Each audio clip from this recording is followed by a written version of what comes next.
네, 아주 감동적인 찬양이었습니다. 몇 시간 이렇게 해줘서 감사합니다. 하나님 영광 받으신 줄로 믿습니다. 여러분 인사합시다. 잘 오셨습니다. 반갑습니다. 예.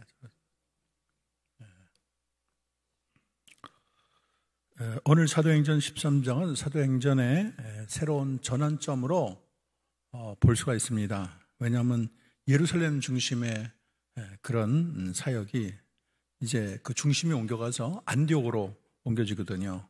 그래서 이 안디옥 교회는 우리가 주목할 교회고 우리가 좀 벤치마킹할 교회가 되는 것입니다.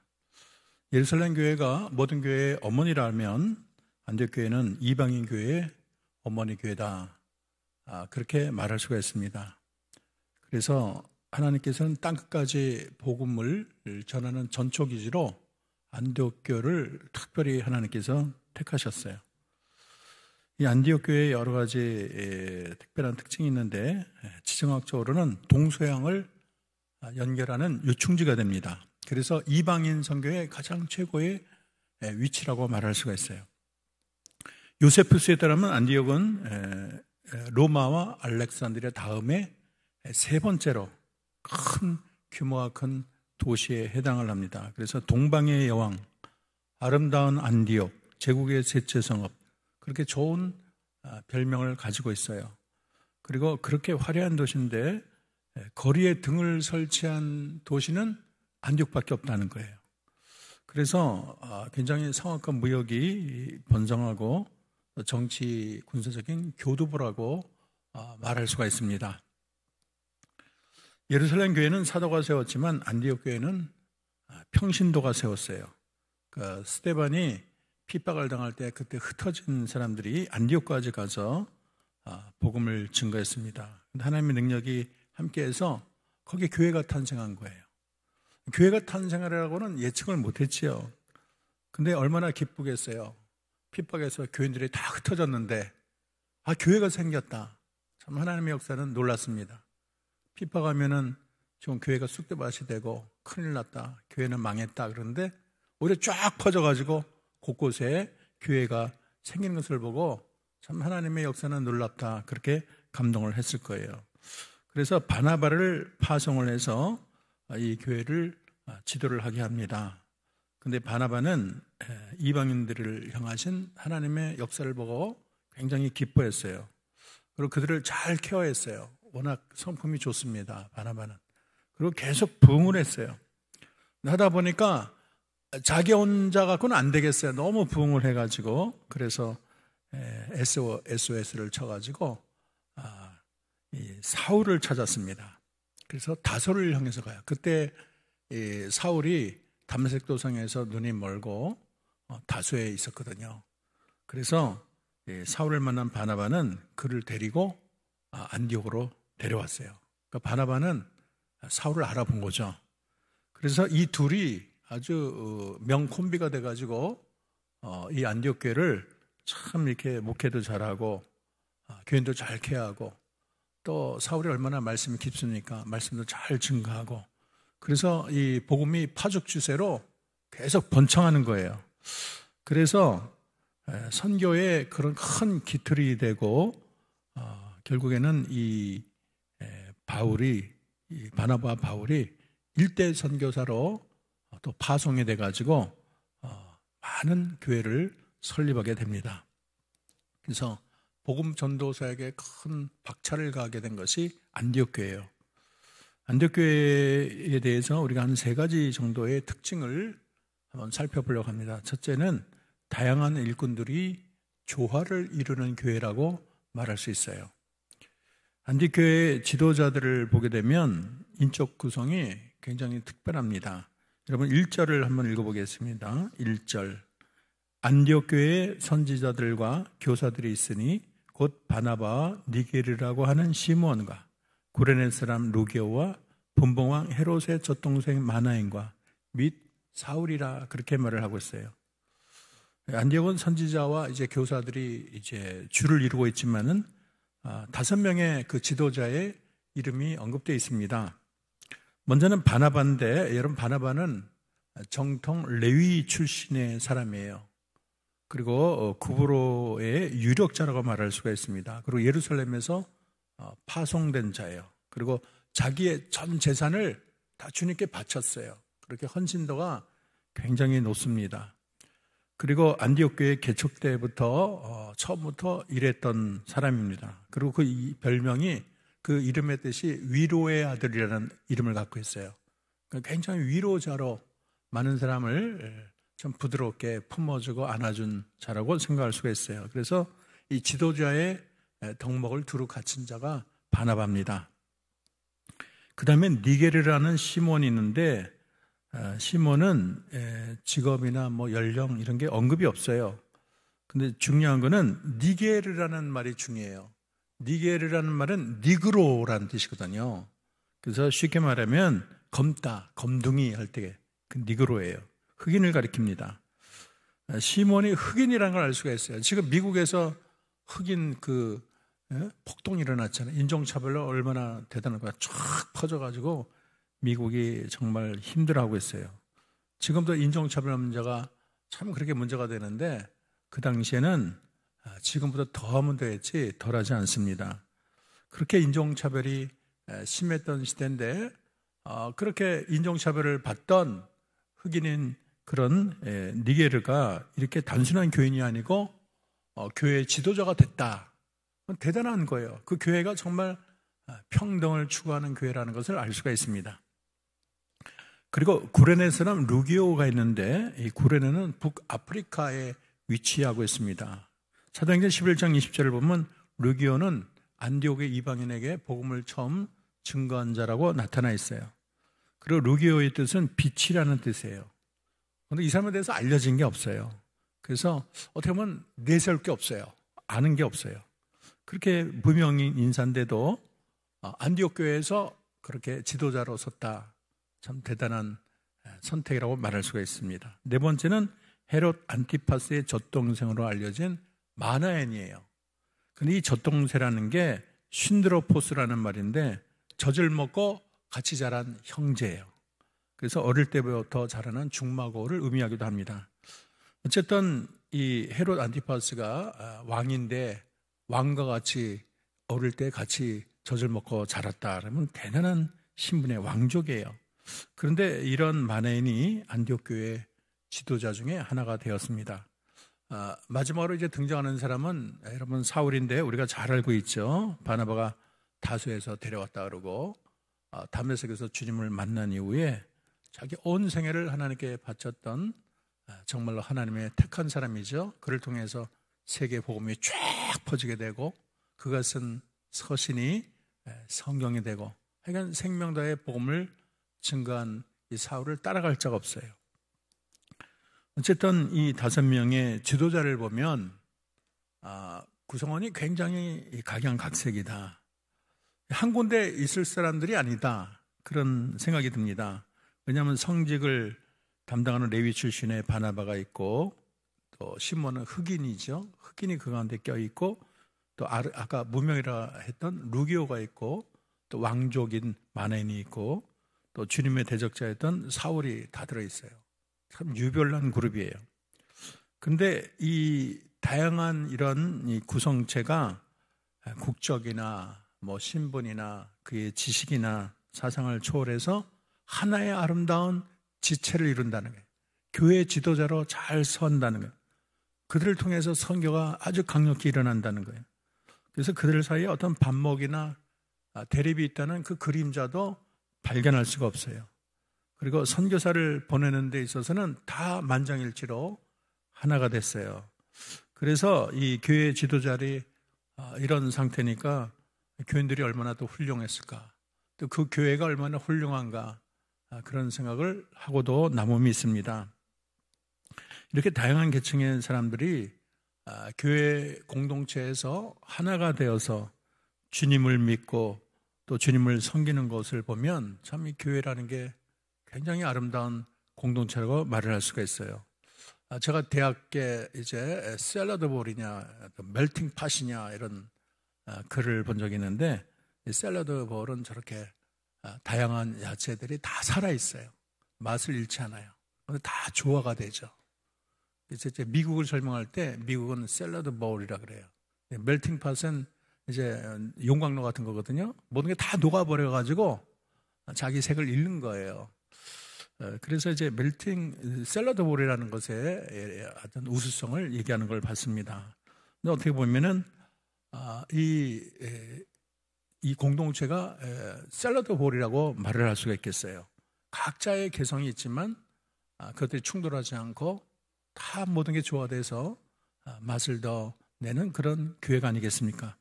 그래서 복음의 능력은 신문의 벽을 넘고 인종의 벽을 넘어요. 그래서 모든 사람을 하나 되게 하는 능력이 바로 이 복음 안에 십자가 아래 있다고 말을 할 수가 있습니다. 그래서 정말 아름답고 건강한 교회는 누가 오든지, 그가 부자든지 가난하든지, 회사의 사장이든지 말단이든지, 건강하든지 아프든지, 또 지식이 하늘 같든지 지식이 없든지, 모든 사람들이 조화를 이루는 교회가 최고의 교회가 되는 거예요. 우리 한국교회의 양상을 보면 참 지역 출신만 달라도 반목을 느끼는 그런 교회들이 있어요. 그래서 전라도니 경상도니 이남이니 이북이니 이런 거를 많이 따졌어요. 그리고 학교가 어디냐 이런 거 많이 보지 않습니까? 제가 이제 담임 청빙 때 봤더니 좀 내려고 그랬더니 이승 목사님 그래, 거기 교회는 내면 안 돼. 거기는 전라도만 뽑아. 그렇게 말씀하시더라고요. 전라도 아니면 안 뽑고, 여기는 경상도 아니면 안 뽑고, 여기는 서울 아니면 안 뽑고, 그런 게 교회에 있다는 것을 제가 새롭게 알았습니다. 또 이 회사 직원을 뽑을 때도 그러잖아요. 어느 학교 나왔냐, 지역도 따지고, 결혼할 때 고향이 어디냐. 한국 사람들이 유난히 그런 거 따지지 않습니까? 그런가 하면 이 사회적 신분으로 교회가 나눠지는 것도 우리 역사적으로 종종 볼 수가 있습니다. 곤당결 교회에 새로운 문제가 발생을 했는데, 이 곤당결 교회는 을지로를 얘기하고 있어요. 그 당시에 이제 교인이 한 20명 됐다 그래요. 근데 갑자기 이제 사람들이 줄어드는 거예요. 이유를 알아봤더니 한국의 뿌리 깊은 신분제 때문이에요. 1892년에 미국의 북장로의 선교의 사무엘 무어가 세운 교회가 곤당결 교회거든요. 그런데 그 교회가 이제 학당을 세워서 아이들까지 가르쳤어요.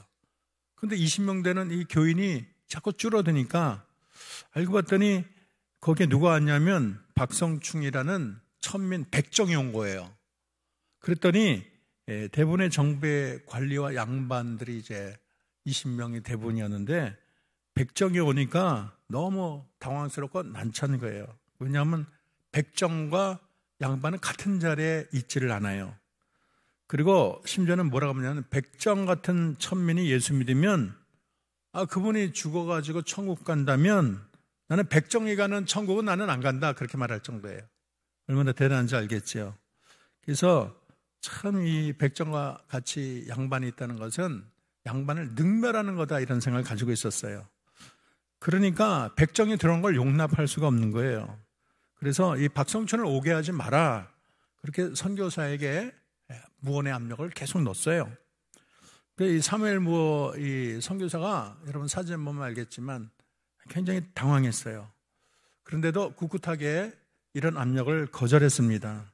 하나님의 나라를 이루는데 아니 신분이 뭐가 중요하고 빈부귀천이 뭐가 중요하냐, 그러면서 그 자신의 그 신념을 굽히지를 않았어요. 그랬더니 어떻게 보면 굉장히 선지자적인 행동이죠. 그 상황이 그렇지 않은데 믿음 갖고 나갔어요. 그랬더니 선교사들이 불평을 했어요. 선교 서울에서 하려면 너무 백정의 문제에 매달리게 되면 양반 다 잃어버린다. 그러면 교회가 성장하겠느냐. 양반들 다 떠나고 백정 같은 사람을 많이 오면 그 사람들이 무슨 힘이 있고 영향력이 있느냐. 일단은 양반들을 다 잡고 나서 그 다음에 그 생각하는 거지. 양반 다 잃어버리면 백정 모아놓고 뭐 하려고 하는 거냐. 선교사들의 그런 반발이 있었어요. 그래서 양반들은 백정과 예비 드리기를 거부를 했습니다.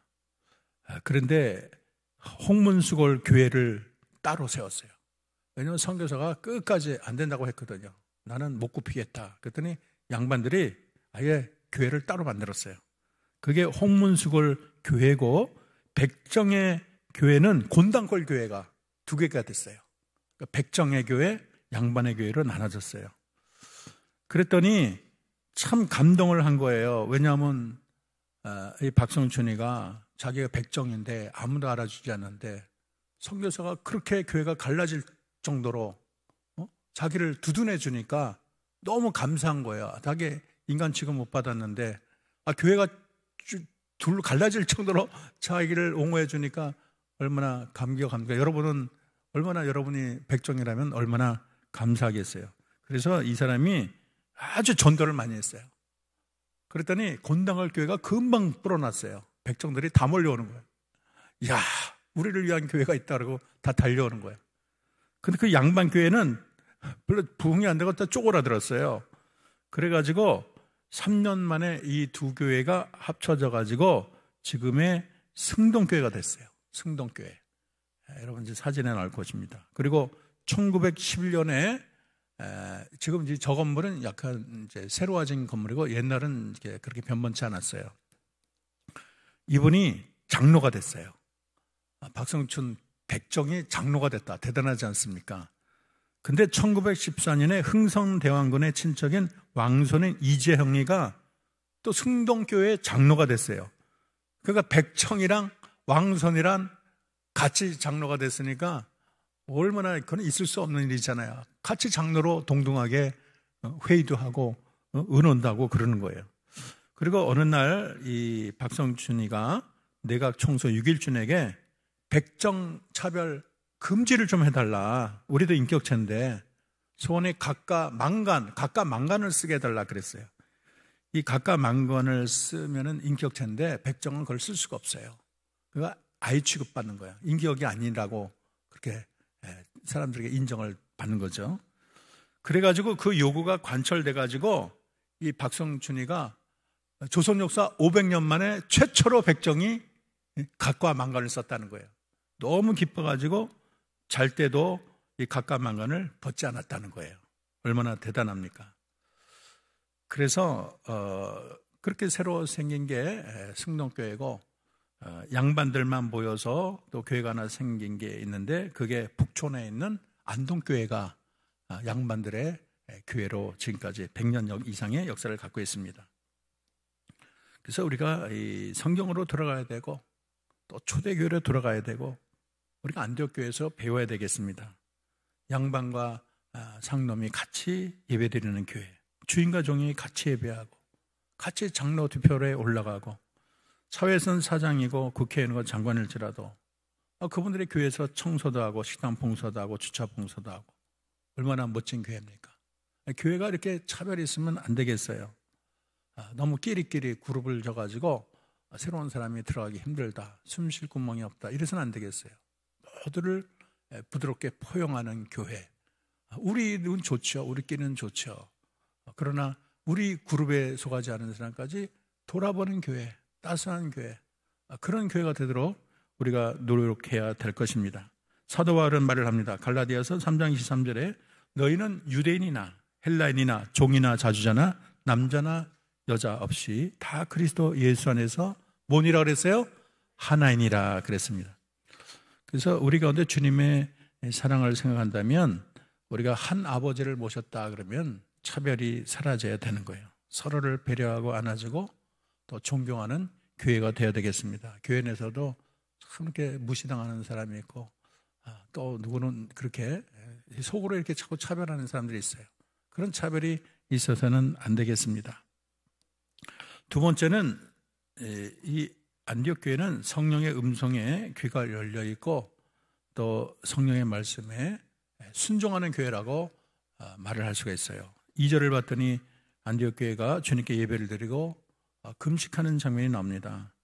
금식은 자기를 부인하고 하나님의 뜻과 인도를 구하는 행위라고 말할 수 있어요. 그래서 금식할 정도로 영적으로 깊은 거예요. 2절에 봤더니 주를 섬겨 금식할 때 성령이 이르시되 내가 불러 시키는 일을 위하여 바나바와 사울을 따로 세우라 그랬어요. 그래서 성령은 이방 선교를 위해서 내가 불러 시키는 일이라고 말을 하고 있어요. 내가 불러 시키는 일, 내가 시킨다 너에게. 너 할 일이 있어. 그게 뭐냐면 이방 선교야. 이방 선교. 이방 선교는 안디옥 교회가 할 일이다. 그래서 이 선교의 사령관이 되시는 분이 하나님이세요. 그래서 이 선교를 기획하시고 주도하시는 분이 하나님이세요. 우리 한역교회도 하나님이 다 이렇게 하나님께서 지시하는 거예요. 우리가 네팔이나 미얀마 이런 데도 하나님이 다 지시하셔서 지금 우리가 추진하고 있습니다. 그래서 초대교회 성도들 중에 아무도 선교를 고안한 사람도 없고 꿈도 꾸지 않았을 때 성령께서 베드로를 통해서 환상을 보게 하고 이방인들도 거룩한 반열에 들어올 수 있다. 그들을 소나 돼지처럼 그렇게 취급하지 말아라. 그들도 하나님의 사랑을 받는 자다. 그걸 알려준 분이 성령님이시고 또 사울과 바나바를 불러서 이방인의 전도자로 뽑으신 분이 성령님이세요. 그리고 복음을 증거할 때 이방인들 입에서 방언이 나오고 하나님의 역사와 기적이 나타나는 그것도 성령님이 하는 거예요. 그래서 이 성령이 온 세상의 구원을 위해서 굉장히 열심을 하시고 2000년 전에 하신 성령이 지금도 바쁘다 일한다는 것을 알아야 되겠습니다. 그래서 성령은 선교의 영이에요. 성령이 역사하는 곳에 선교의 역사가 일어나요.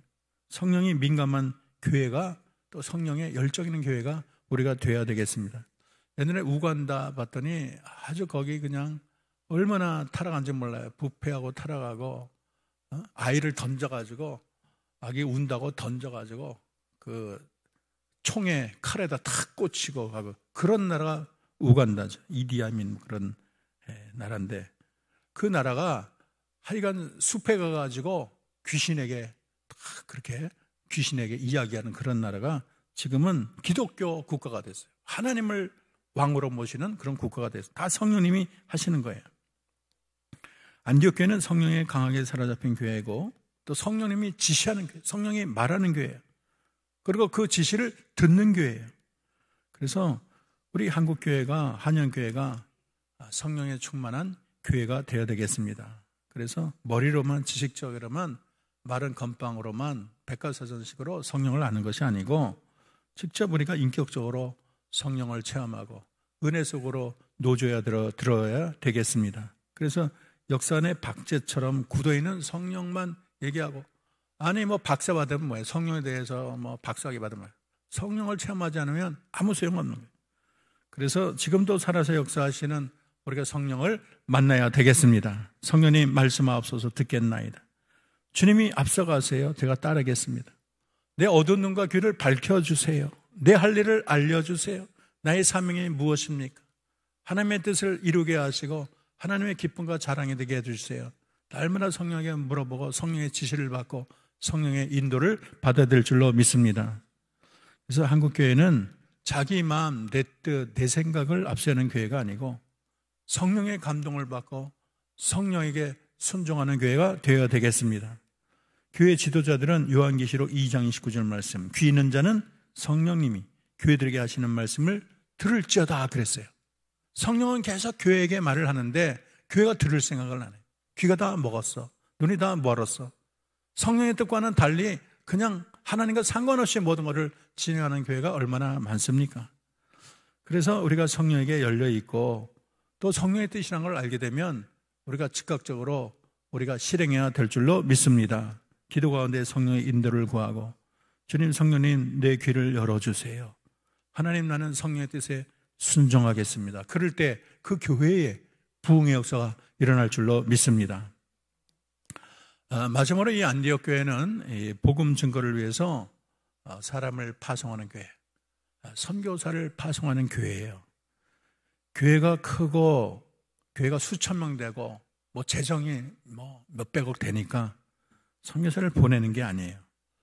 제가 공부해 봤더니 이제 영국이나 미국의 큰 성령운동, 대각성운동 일어날 때 보면 선교에 대한 붐이 일어났어요. 그런데 큰 교회가 그렇게 보내는 게 아니에요. 재정이 많아서가 아니에요. 20명, 30명만 돼도 선교사를 보내. 자기들이 교회하다가 선교사를 우리가 보내자 하자 그러다가 보내자 우리 중에 하나 가면 될 거 아니냐. 그리고 자기들이 그냥 선교사로 가는 그런 데가 많아요. 제가 이제 영국에서 공부할 때 웰즈의 한 작은 교회를 방문했습니다. 2004년 정도, 2004년인가 2005년인데 제가 방문할 때 봤더니 그 교회가 문을 닫은 것 같아요. 그 관광객들, 한국의 관광객들이 매년 한 3,000명 오는 교회인데 작은 교회예요. 그 교회가 어떤 교회냐면 웨일즈의 토마스 선교사를 파송한 교회예요. 이 토마스가 배를 타고 우리나라 와서 순교하지 않았습니까? 제너럴 셔먼호를 타고 왔지요. 그리고 순교를 당했는데 이걸 보낸 교회가 봤더니 큰 교회가 아니고 아담한 교회예요. 그리고 그 교회 이름이 하노버 교회입니다. 웰즈 작은 마을에 위치했는데 이 담임 목사가 이 토마스 선교사의 아버지입니다. 그래서 로버트 토마스인데 아들의 선교 편지를 받고 굉장히 기뻐했다 그래요. 근데 자기 아들이 병인년에 제너럴 셔먼으로 그렇게 왔지요. 근데 그때 뭐라고 했냐면 나는 상당한 분량의 책들과 성경을 가지고 떠납니다. 조선 사람들로부터 받을 환영을 생각하니 얼굴이 달아오르고 희망이 부풉니다. 하나님의 말씀인 성경을 전하기 위해 미지의 나라로 떠나는 나의 노력이 언젠가는 반드시 인정받으리라고 믿으며 나는 갑니다. 그랬어요. 근데 그때 조선의 상황이 아주 안 좋았어요. 왜냐하면 굉장히 잔인한 대학살이 조선에 이루어졌거든요. 그래서 누군가 조선에 들어가 선교의 문을 여는 것이 중요하기 때문에 그런 위험성을 알고도 토마스가 27인가 나이에 간 거예요. 이 대학살이 1860년 2월에 병인박해입니다. 그래서 이 카톨릭의 신도들이 절두산에 여러분 이제 많이들 가는데 거기에 가서 8,000명이 그렇게 죽임을 당해요. 그럼에도 불구하고 조선의 문이 열려야 된다. 그렇게 간 거예요. 자기 죽는 것이 아차만 주는 거 알고도 토마스가 온 거예요.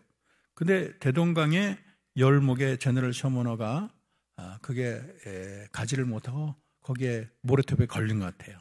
관군의 공격을 받고 결국에는 그것이 파선을 하고 헤엄쳐 나왔는데 다 목뱀을 당했어요.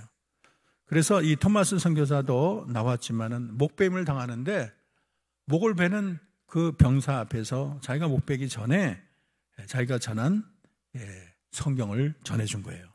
그래서 그 목을 벤 그 사람이 결국에는 나중에 그 하나님을 믿는 정말 중요한 역할을 했다고 하지 않습니까? 얼마나 대단합니까? 그 사람이 이제 박춘권인데 이 사람이 나중에 평양 안주교회 장로가 됐다는 거예요.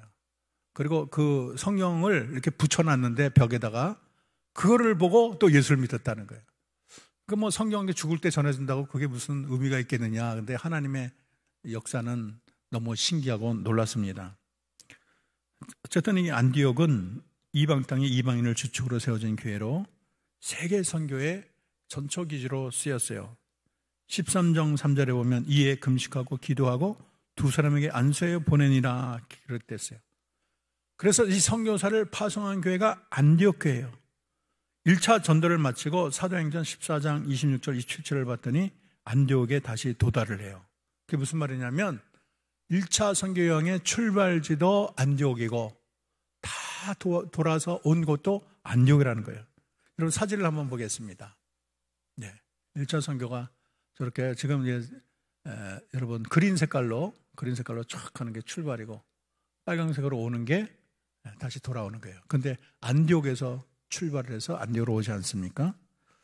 그래서 이 바울과 아나바가 1차 전도를 마치고 수리아 안디옥에서 목회를 할 때 바울이 또 바나바에게 2차로 가자. 우리 1차 했지만 2차로 가자 그랬어요. 근데 바나바가 마가를 데리고 가자 그랬는데 바울은 그걸 좋아하지 않았어요. 그래서 둘이 다퉜어요. 그래서 바나바는 나는 마가를 데리고 가겠다.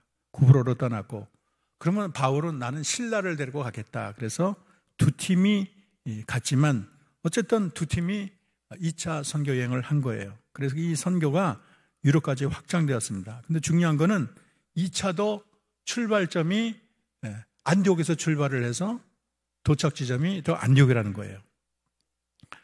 그리고 2차 여행을 마치고 18장 22절 보면 안디오로 내려가서 얼마 동안 있다가 3차 여행을 떠나게 되죠. 근데 3차 여행의 출발점도 안디옥이에요.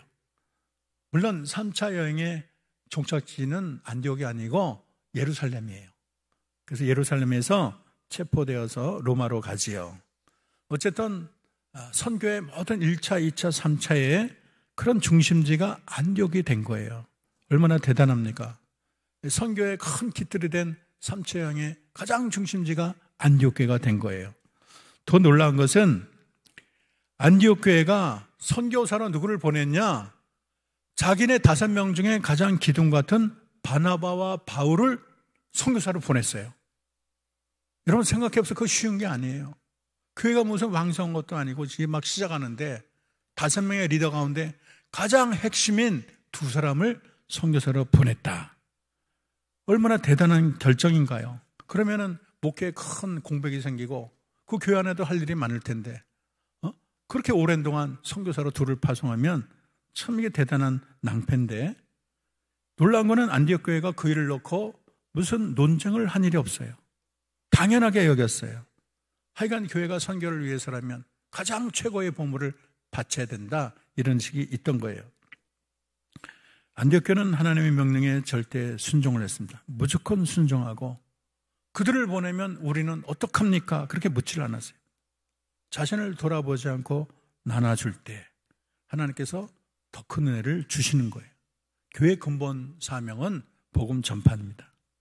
우리끼리 천국하는 거 하나님이 별로 안 좋아하세요. 우리가 선교에 깊은 관심을 가지고 최선을 다해야 돼요. 교회가 복음을 전하지 않으면 화석화가 되는 거예요. 구원선이 돼야 되는데 유람선이 돼가지고 자기끼리 잔치하고 하나님의 눈에 그게 별로 그렇게 좋게 보이지 않습니다. 그래서 우리가 남을 구원하면 나도 구원받고, 우유를 배달하게 되면 그거 먹는 사람도 좋지만 내가 더 건강해지는 거예요. 전도 잘하는 교회가 건강한 교회고, 전도 잘하는 교회가 칭찬받는 교회고, 전도 잘하는 교회가 주님의 큰 사랑을 받는 교회인 줄로 믿습니다. 그래서 안디옥 교회는 인류 역사상 가장 빛나는 정말 보석 같은, 금강석 같은 교회가 됐어요. 저는 이 안디옥의 그런 열정이 우리 한영교회의 열정이 되기를 소망합니다. 비록 우리가 모습과 생각은 달라도 우리가 그리스도 안에서 하나가 되고 좀 주변을 둘러볼 줄 아는 사람들, 나만, 우리만 아니고 내 주변을 좀 둘러보고, 교인도 주변을 좀 둘러보고, 그런 교회가 되고, 성령에 민감하고 더 성령 속으로 깊이 들어가 주님과 좀 대화하고, 영적인 깊은 세계, 은혜의 그런 얕은 데서 그냥 찰싹이는 믿음이 아니고 깊은 은혜의 바다에서 좀 주님과 대화하는 그런 신앙이 좋겠어요. 옛날에 권사님들 보면 철야도 하고 교회에 얼마나 기도를 많이 했는지 몰라요. 그 열기가 많이 식어진 것 같아요. 그래서 우리가 더 뜨겁게 기도하고, 그러니까 남은 인생 앞으로 우리가 몇십 년 살겠습니까? 10년, 20년, 30년. 30년도 못 살 사람 많을 거예요. 살아봤지만 30년 긴 게 아니에요. 20년 긴 게 아니에요. 이제 잠깐 있으면 우리가 하나님 앞에 서게 되고, 또 하나님 앞에 심판대 앞에서 얼마나 네가 주를 위해서 헌신했는가 주님이 물어볼 텐데, 우리가 더 많이 기도하고 더 많이 주님에게 헌신하고 남은 생의 복음의 열정으로 복음 전과 선교를 위해서 최선을 다하는 교회 되기를 주의 이름으로 축원합니다. 기도하겠습니다. 하나님, 그 옛날 이방에 세워진 안디옥 교회가 여러 다른 계층의 사람들이 있었지만 복음 안에서 하나가 되고 성령의 음성에 민감하고 성령에 순종하고 복음 전선에 최선을 다해서 예루살렘에서 시작한 복음의 횃불을 들고 이방 선교의 전초지로서 놀라운 역할을 감당을 했습니다. 이 시간 이 자리에 있는 우리가 두 손 모아 비옵나니 한국의 모든 교회들, 특별히 한영교회가 그 옛날 안디옥 교회처럼 세계 만방의 복음을 증거하는 사명을 잘 감당하는 교회가 되게 하옵소서. 우리나라가 세계 선교사 파송 2위라고 하는데 인구율로 보면 1위라고 합니다. 하나님 절대 수도 1위가 되게 하시고 온 세상 수많은 백성들을 주께로 인도하는 대제사장적 사명을 잘 감당케 하옵소서. 예수님의 이름으로 기도합니다. 아멘.